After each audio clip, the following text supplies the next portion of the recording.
Em 15 de julho de 2025, na véspera do feriado sagrado do Eid al-Adha, às 17h23 horário local, um breve comando de rádio ressoou no céu sobre a base aérea de Ramat David. A hora chegou. Foi o início de uma das operações mais arriscadas de Israel no Líbano nos últimos anos, com o objetivo de destruir os subúrbios do sul de Beirute. O objetivo, eliminar as infraestruturas do Hezbollah, num momento em que o mundo estava concentrado nas orações festivas. Cada um dos 4 caças F-16I Sufa está equipado com munições corrigíveis S-Pice 2000, aperfeiçoadas com um peso de 900 quilos. Estas bombas podem atingir uma janela de um edifício a uma distância de 60 km. No entanto, a precisão padrão não foi suficiente nessa noite. Os alvos estavam localizados em áreas densamente povoadas de Hadat Haret Herek e Burj al-Barajneh. Nem Jerusalém, nem Haia perdoarão tal erro. O F-16I não foi escolhido por acaso. Sua manobrabilidade permite uma resposta rápida em áreas urbanas e patrulhamento prolongado, graças ao uso econômico de combustível. Às 17h26, todas as 4 aeronaves decolaram em intervalos rigorosos e se reuniram em grupo. Ganhando altitude até 28 mil pés, eles partiram em direção a Beirute. Às 17h42, cerca de 1 hora antes do primeiro ataque, o porta-voz do Exército de Defesa de Israel, Avichai Edrai, começa a divulgar imagens de satélite dos alvos presumidos no Telegram e no Twitter. Círculos com uma linha vermelha avisam que em 60 minutos esses edifícios se transformarão em ruínas. Isso não é apenas uma violação do direito internacional, mas também uma estratégia tática destinada a criar previsibilidade que a inteligência pode usar no momento. Drones transmitem imagens da evacuação que mostram quais edifícios foram instantaneamente esvaziados, onde os carros se reúnem e onde continua a atividade suspeita. Os dados de inteligência coletados anteriormente são complementados com essas informações. Na zona de espera, 4 F-16I monitoram os canais táticos e acompanham o pulso no solo. Em 60 minutos de observação, é possível identificar detalhes vitais, como quem fugiu e quem ficou para proteger os centros logísticos. No entanto, o objetivo não se limita à tecnologia. Trata-se de um sinal tanto psicológico quanto político. Tel Aviv decidiu impedir o ataque devido à crescente atividade do Irã na Síria e no Líbano, bem como ao aumento do fornecimento de armas ao Hezbollah através de Damasco. Fontes do Mossad informam que no sul de Beirute, em um dos porões, está sendo feita a montagem de drones iranianos. Entre eles estão modelos Shahed 191, que foram adaptados para mísseis do tipo ar-terra. Além disso, apenas 48 horas antes do ataque, agentes do IRGC foram vistos no local vestidos a civil. Lá embaixo, o mundo se prepara para a oração noturna, enquanto os aviões permanecem no céu. O azan soa em Beirute. Pessoas vestidas com trajes festivos correm para casa, sem saber que uma sombra eletrônica paira sobre elas. A descida começou por volta das 18h. 4 F-16I, incluindo sistemas de guerra eletrônica e Sky Shield, começaram a mergulhar simultaneamente. Este sistema não só silencia os radares, mas também gera sinais fantasmas, fazendo com que os operadores inimigos vejam uma esquadrilha inteira de aviões. Alguns contatos se movem a uma velocidade de Mach 2, enquanto outros desaparecem logo após aparecerem. Os radares libaneses transmitem dados caóticos, entre eles os obsoletos P-18 soviéticos e os J-27A chineses. Os operadores entram em pânico. Por outro lado, os pilotos israelenses continuam se preparando para a batalha. 2 alvos para cada avião estão espalhados pela densa área urbana. É impossível. Toda a operação pode ser destruída por um único lançamento mal sucedido. Os sensores infravermelhos das miras Lightning detectaram os edifícios correspondentes. O primeiro lançamento ocorreu às 18h18. O Spice 2000 sai do pilão, abre as asas, captura o GPS e inicia a orientação.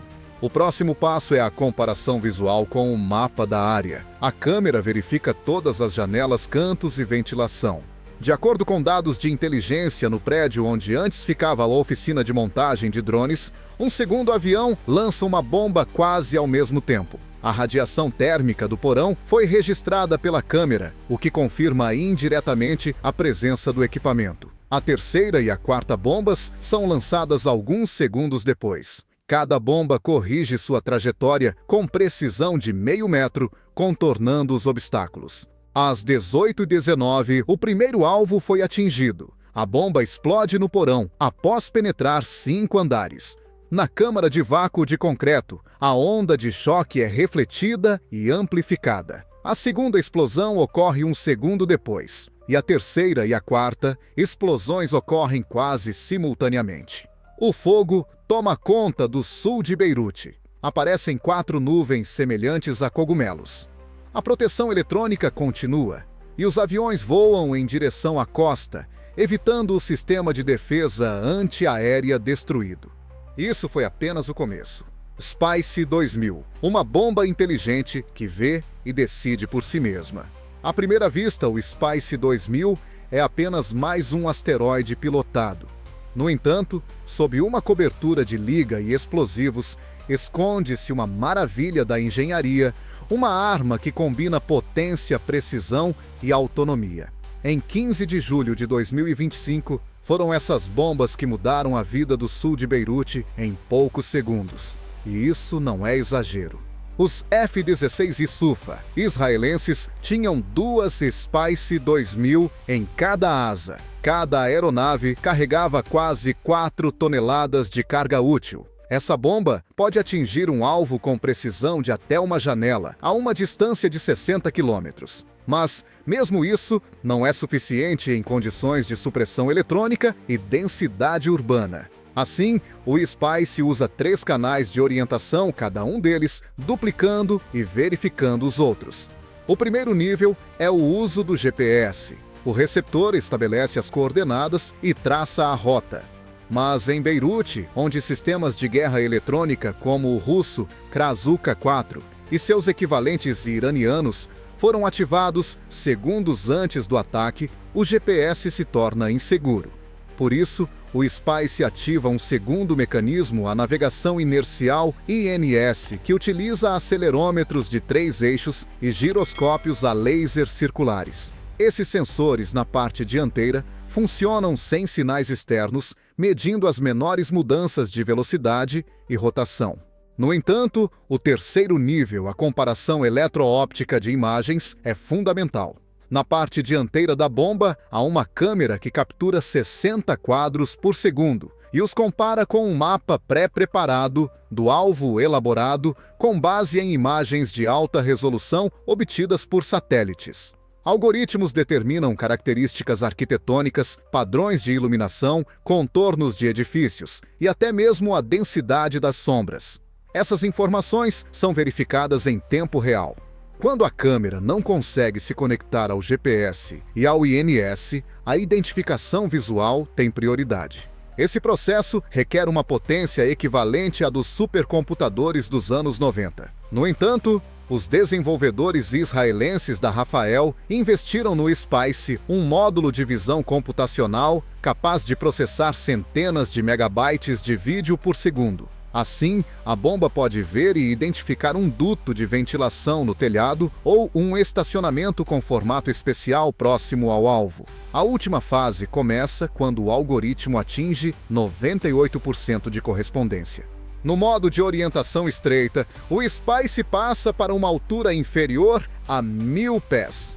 As aletas de cauda se movem até 50 vezes por segundo para compensar rajadas de vento turbulência ou fluxos de calor que emanam do asfalto da cidade.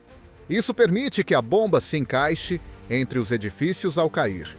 Sem explodir, ela entra em contato com o telhado de concreto em uma inclinação suave. Isso está relacionado com o atraso, pois o objetivo é perfurar o telhado, penetrar no porão e só então detonar.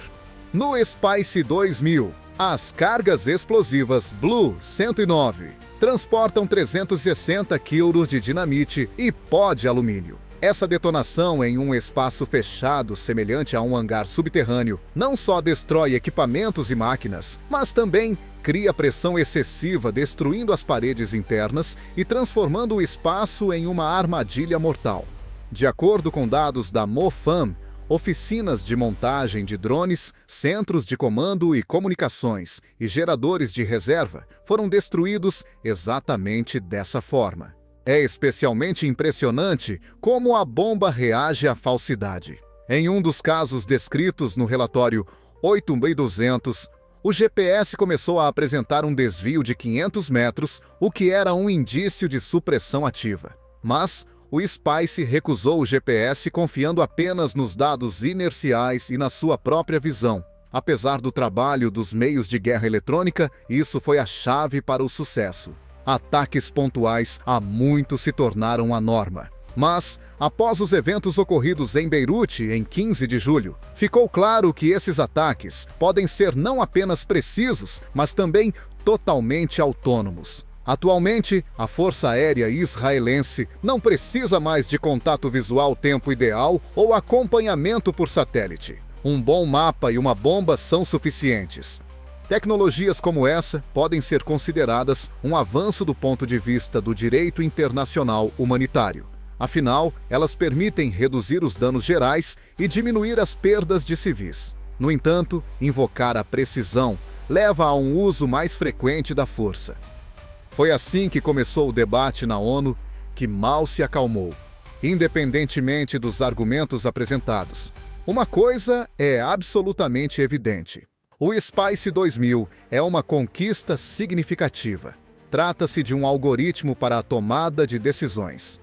Em 15 de julho, ele fez sua escolha de forma autônoma, sem intervenção do comando. Muitos temem essa autonomia mais do que a própria detonação. Névoa eletrônica, como o Sky Shield, transformou os F-16 em fantasmas, enquanto o Spice 2000 destruía meticulosamente o solo no céu. Acima de Beirute, uma batalha igualmente impressionante se desenrolava invisível, mas decisiva. A guerra era travada entre sinais frequências e falsas imagens de radar. Instalado em cada F-16I, o sistema israelense de guerra eletrônica Sky Shield transformou a esquadrilha israelense em um miragem indetectável e mortal. No momento da aproximação ao alvo, cada um dos 4 F-16 ativou seus Sky Shield. Não se trata apenas de silenciadores, são geradores algorítmicos de caos com alto nível de precisão. Eles funcionam com base no princípio da memória digital de radiofrequências DRFM que captura os sinais dos radares inimigos, os corrige e os envia de volta. Esses sinais, que têm atrasos mínimos de microsegundos, criam a impressão de que o avião está em vários lugares ao mesmo tempo e se move em diferentes velocidades e altitudes. Os radares de defesa aérea libaneses estavam causando uma verdadeira loucura. O R-18 soviético, o J-27A chinês e o TRS-22 e 15 francês não conseguiram cumprir muitos alvos errados. 3 aeronaves foram mostradas. Certa vez, um caça subiu a uma altitude de 25 mil pés, subiu 5 mil pés ao mesmo tempo e desapareceu repentinamente.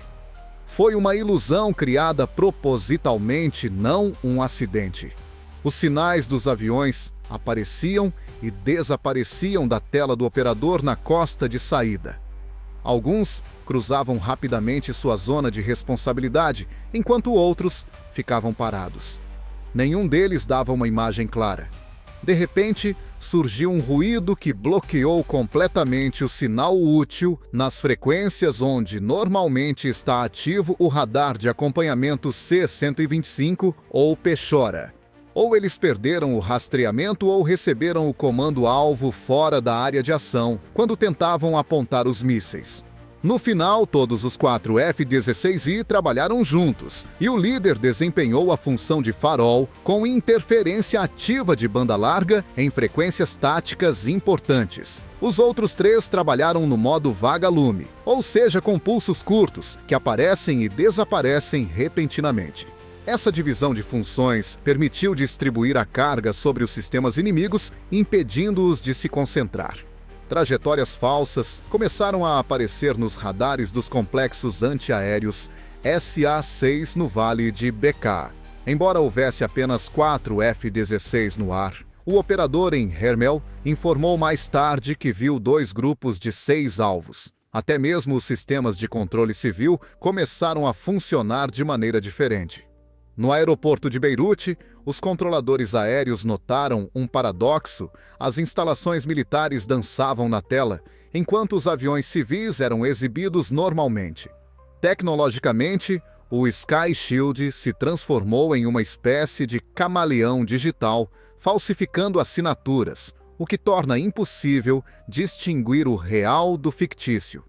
Seu poder residia não apenas em ocultar, mas também em confundir, enganar e irritar as pessoas. A ação foi um fator-chave para o sucesso, e não apenas a tecnologia. Ao contrário das campanhas anteriores, Israel agiu de forma quase ostensiva. A transparência criada atraiu Israel, incluindo anúncios dos alvos 1 hora antes do ataque e avisos no Telegram. Enquanto o inimigo planejava um evento, outro completamente diferente acontecia. Às 18h18, as bombas começaram sua última queda. Nesse momento, o Sky Shield passou para o modo de supressão máxima. Uma grande cortina eletrônica se formou quando todos os radares passaram para um poderoso modo de silenciamento. Mesmo que um dos radares tivesse detectado o F-16, ele não teria conseguido informar as coordenadas corretas aos mísseis. É importante notar que a comunidade internacional prestou atenção a essas ações. Autoridades em Teherã afirmaram que Israel está conduzindo uma agressão digital comparável a uma arma cibernética. Em Moscou, afirmaram que o uso do DRFM pode desestabilizar o sistema internacional de segurança aérea. No entanto, Israel alcançou seu objetivo. A defesa aérea libanesa ficou praticamente paralisada. Nenhum avião sofreu acidente. Nenhum deles foi sequer significativamente atrasado. Exatamente dentro do cronograma, todos os F-16 retornaram à base. A cortina eletrônica Sky Shield demonstrou que na guerra moderna não vence quem atira primeiro, mas quem cega o inimigo primeiro. Agora surge a pergunta: o que acontecerá quando dezenas de caças de 5ª geração, com as mesmas capacidades, entrarem em ação, se 4 aviões foram capazes de reescrever o céu de Beirute em 20 minutos? F-15 e GBU-28, um golpe profundo no esconderijo subterrâneo. Às 18h42, menos de meia hora após o início do ataque, chegou a Beirute o segundo escalão, 2 F-15I Raam israelenses, aproximando-se da costa do Líbano a uma altitude de 30.000 pés. Enquanto os F-16 eram o bisturi, os F-15 transformaram-se em marretas. O seu alvo estava bem no subsolo, na região de Ain Qena, entre as colinas do sul do Líbano, e não em áreas residenciais. Nos últimos meses, os serviços secretos israelenses vigiavam atentamente esta zona. Na área onde não havia nenhum objeto de infraestrutura registrado, imagens de satélite captaram obras anormais, como caminhões basculantes de grande porte, poços de ventilação e construção de novas linhas de energia. Tudo indicava um centro de comando subterrâneo. Isso poderia estar relacionado ao comando estratégico do Hezbollah ou à produção de UAVs. Cada F-15 transportava 2 bombas GBU-28 de 5.000 libras. Não se trata apenas de munições. São verdadeiras brocas subterrâneas, desenvolvidas ainda durante a Guerra do Golfo Pérsico para destruir bunkers no Iraque.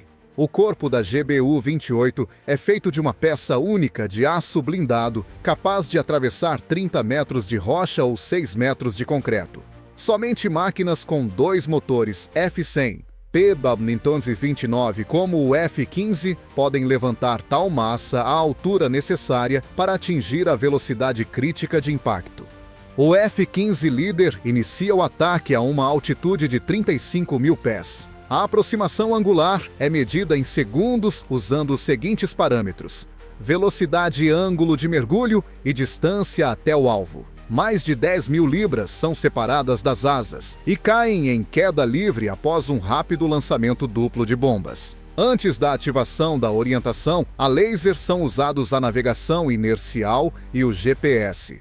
O laser está a uma altura de 2.000 pés. O oficial de controle de armas, o operador da cabine traseira, direciona um feixe codificado para o ponto de entrada. O GBU-28 registra o reflexo e faz os ajustes finais. O próximo passo é o impacto.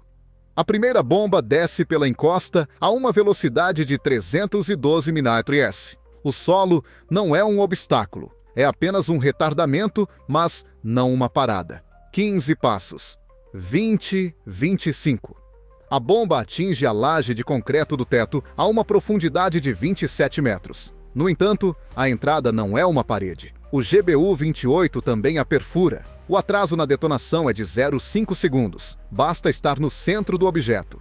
Em seguida, ocorre uma explosão com pressão excessiva de 630 kg de trinitrato de amônio. O resultado é um forno subterrâneo. A segunda bomba atinge a lateral 40 metros ao sul. O efeito de pressão cruzada ocorre quando os dois lados da onda explosiva se fundem, destruindo tudo dentro. Às 18h45, a encosta da colina explode por dentro. A terra vibra. Forma-se uma cratera com 60 metros de largura. Algo desapareceu. Ventilação, fios, pessoas e equipamentos desapareceram. Tudo se transformou em pó preso em uma camada geológica. 20 minutos depois, o satélite Eros-B transmite imagens das consequências para o centro em Herzliya, que incluem deformação do relevo, vitrificação do solo e marcas térmicas a mais de 30 metros de profundidade. Mais tarde, a Mossad confirmará que o objeto foi destruído. Presume-se que era um local de armazenamento e comunicação de componentes para drones iranianos de longo alcance.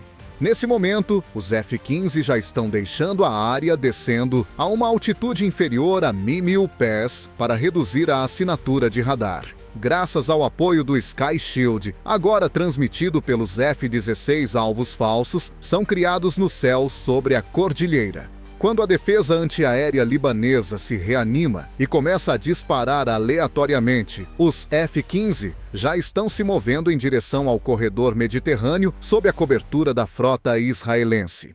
É importante entender que a escolha do GBU-28 para este ataque foi simbólica e não apenas técnica. Israel demonstrou sua capacidade de atacar alvos localizados a dezenas de metros de profundidade, bem como na superfície. Esta é uma mensagem estratégica importante tanto para o Hezbollah quanto para seus apoiadores. Agora, em todas as reuniões da ONU, surge a pergunta: quais são os limites do que é aceitável em conflitos assimétricos, se ataques como este se tornarem a norma? Isso não criará um precedente perigoso para países que desejam resolver problemas sob a terra, acreditando que não podem ser atacados. Tempestade geopolítica. O Hezbollah ameaça, o mundo condena. Às 19 horas do dia 15 de julho de 2025, depois que as explosões em Beirute e perto de Ain al-Qum se acalmaram, uma nova onda surgiu à política. O medo foi a primeira reação. Em um discurso de emergência transmitido de um bunker subterrâneo, o secretário-geral do Hezbollah, Hassan Nasrallah, afirmou que a resposta será simétrica e rápida. Em Beirute começou a mobilização da reserva. Fontes do Al-Mayadeen informam que unidades de mísseis capazes de atingir o norte de Israel foram colocadas em estado de alerta. Os serviços secretos israelenses detectaram movimentos suspeitos perto de Tiro e no Vale de Bekaa. Foram identificados lançadores de mísseis Zolfagar e Fajer-5, com capacidade para atingir alvos a 300 km de distância. No norte de Israel, as cidades de Haifa, Kiryat Shimona e Safed foram colocadas em estado de alerta. Foram realizadas verificações em tempo real dos alarmes de ataque aéreo. A Polícia Militar instalou postos de controle nas rodovias No 89 e No 90. Isso restringiu a circulação de cidadãos. Depois disso, a comunidade internacional explodiu. O Irã caracterizou o ataque como um ato terrorista e uma violação da soberania de um Estado aliado. Em Teherã, o Conselho de Segurança Nacional foi convocado rapidamente. O ministro das Relações Exteriores do Irã pediu à ONU que cessasse imediatamente a agressão sionista e iniciou negociações com Moscou e Pequim. A reação em Moscou não demorou. A Rússia afirmou que as ações de Israel prejudicam o frágil equilíbrio no Levante e podem ter consequências irreversíveis. A China, mais cautelosa, expressou profunda preocupação e pediu a todos que se abstivessem de escalar o conflito. Na mesma noite, o Conselho de Segurança da ONU foi convocado. A França e os Estados Unidos se opuseram a uma resolução condenando as ações de Israel, invocando o direito de um Estado à autodefesa. O embaixador de Israel na ONU apresentou vídeos e imagens de satélite que comprovam o caráter militar dos alvos atingidos, incluindo centros de comunicações, túneis de abastecimento e oficinas de montagem de drones. Os diplomatas do Líbano, por outro lado, insistiram nas vítimas entre civis e exigiram uma investigação internacional. Na Europa, há divergências. Apesar do direito de Israel à defesa, a Alemanha expressou séria preocupação com o ataque na noite de um feriado religioso. A Espanha e a Irlanda se opuseram à operação. Em Londres, houve manifestações com slogans como Líbano livre e parem os bombardeios. Em Berlim e Paris, a segurança das comunidades judaicas foi reforçada. Como resultado dos esforços diplomáticos, a atenção se voltou para a próxima ameaça à resposta com mísseis do Hezbollah. De acordo com a rádio militar israelense Galei Tzahal, unidades do Iron Dome foram transferidas para a fronteira e as baterias do David's Sling foram ativadas. Caças F-35 Yadir apareceram no céu equipados com 8 mísseis Arar e meios de guerra eletrônica. Israel sabia que o próximo ataque aconteceria independentemente da hora e da escala. A ajuda americana foi rápida. O presidente Donald Trump declarou à noite em entrevista à televisão nacional: Israel tem todo o direito à autodefesa. As infraestruturas terroristas que se escondem entre pessoas comuns não serão mais protegidas. Os americanos apoiam seu aliado mais próximo no Oriente Médio. Na mesma noite, o Senado dos Estados Unidos aprovou uma verba extra de 750 milhões para reforçar a defesa aérea de Israel. O porta-aviões USS Gerald R. Ford e seus FA-18 realizaram patrulhas aéreas na região leste no dia seguinte. Isso deixou claro que Washington responderá em caso de um novo ataque do Irã ou do Hezbollah. Nesse momento, começaram manifestações em Gaza, e o grupo Jihad Islâmico declarou-se pronto para coordenar suas ações com a Frente Sul. Apesar de o Hamas ter permanecido cauteloso, a inteligência israelense não descartou incidentes de diversão nas áreas de Nahal Oz e Kisufim. Há algumas semanas, o mundo discutia a retomada do acordo nuclear com o Irã. Mas agora olha para o Oriente Médio como um lugar onde qualquer conflito pode levar a uma catástrofe. Depois de 15 de julho, ficou claro que esse incêndio já havia começado, mas ainda não havia levado a uma explosão global. A guerra de uma nova geração, algoritmos, profundidade e responsabilidade. Em 15 de julho de 2025, Israel desferiu seu primeiro ataque contra o Líbano, que durou apenas 37 minutos. Mas, nesse curto espaço de tempo, o mundo entrou em uma nova era de conflitos, na qual munições profundas, inteligência artificial e precisão são mais importantes do que tanques, e as decisões são tomadas por algoritmos em tempo real, e não por quartéis generais. O que vimos nos radares em Ain al-Qum e em Beirute não foi apenas uma operação militar, foi um conceito relacionado ao futuro. Em uma noite, 6 alvos foram atingidos, nenhum avião sofreu acidente. A defesa antimísseis do Líbano falhou. O posto de comando subterrâneo foi completamente destruído. Bombas automatizadas contornaram sozinhas os sistemas de supressão de GPS e, usando dados de análise visual, alteraram sua trajetória. O piloto é apenas um executor. O estilo da guerra moderna está mudando, e nele há cada vez mais espaço para códigos matemática e processadores e menos para o antigo estilo de heroísmo. Um relatório analítico, publicado pela Rand Corporation imediatamente após o término do ataque, chamou a operação de 15 de julho de a primeira arquitetura de combate totalmente integrada da quinta geração. Menos de 6 horas se passaram entre a inteligência e o ataque. A inteligência artificial calculou antecipadamente as janelas de evacuação, previu possíveis pontos de atividade radioeletrônica e traçou esquemas logísticos para o retorno e corredores seguros. Em seguida, atualizou-se com base nas informações coletadas durante a missão. No entanto, as consequências tornam-se mais graves com o aumento da precisão. 12 horas após o incidente, um representante da Human Rights Watch afirmou que nenhuma precisão justifica o uso de munições explosivas em áreas urbanas. O governo libanês afirmou que pelo menos 18 pessoas morreram, incluindo 2 crianças. Israel insistiu que o Hezbollah usou todos os edifícios e que avisos claros foram dados antes do ataque. O conflito vai além dos fatos.